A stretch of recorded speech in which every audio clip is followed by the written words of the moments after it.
Okay, so we were doing emotional adjectives. We had our words here. Let's start here at the top. What's this word? For example, we could look at this word startled. Startled is when you're surprised about something for just a small amount of time. So again, I'm always drawing my lines.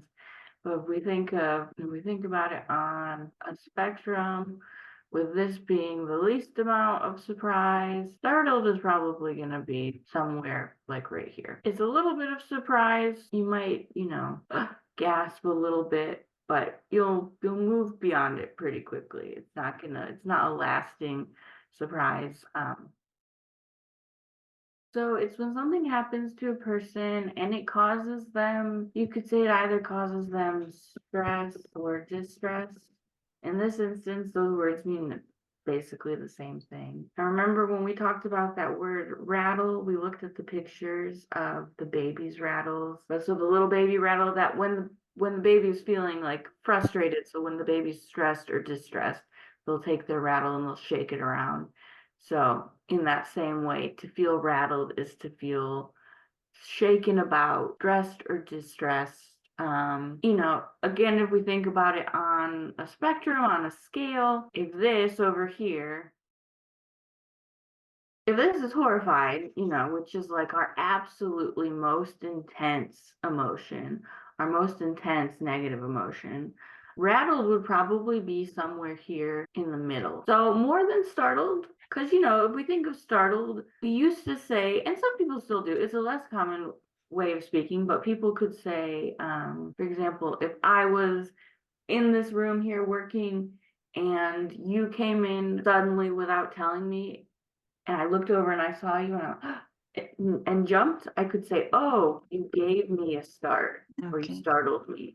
So it's like a very low level surprise, very low level shock. Whereas horrified, if I'm horrified by something, then I'm afraid. It's very negative. It's a very big emotional response.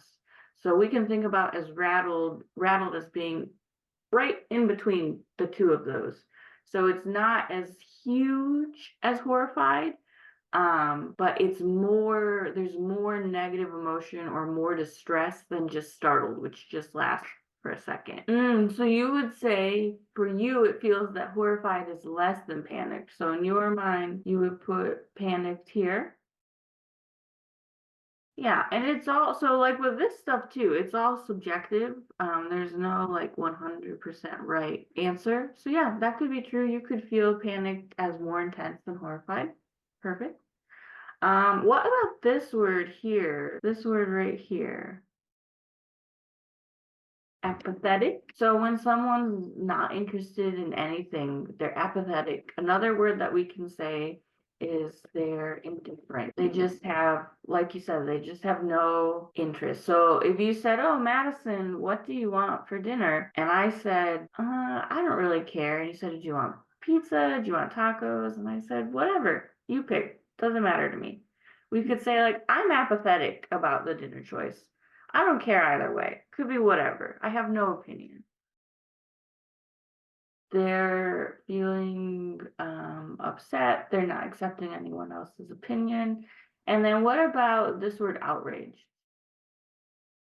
If we go back to our little graph, if irritated is sort of here on the line, where they're upset, they're frustrated, they're annoyed.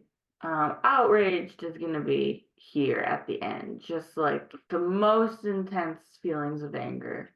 Exactly. Perfect. And then what about this jovial? Jovial. Yeah, they have like a good attitude, a good aura about them. We could also say temperament. They mean basically the same, just like the way that they look at the world and also the way that they present themselves is positive, is light. What Yeah. about this word, inspired? So when you're doing a project or something with emotion, and also I would say with energy, right? So like inspired kind of wraps together those two ideas of positive emotion and also like positive energy. So you just more awake, more alert when doing things when inspired. How about upbeat? So upbeat when you see things like a good future, we think things are going to be good. Sometimes we'll use this phrase sometimes, she or they look on the sunny side of life. They think the future is going to be good. They Okay. tend to believe good things are happening. So yeah, they're very upbeat. Perfect. And then our last one here, elated. Our little graph, we've got elated over here. It's like the most positive, the most joyful. Whereas we've got jovial kind of over here, where it's like you're feeling good, you're feeling happy. And then everything else is sort of in between. But yeah, elated is here on the far side of like the most happy.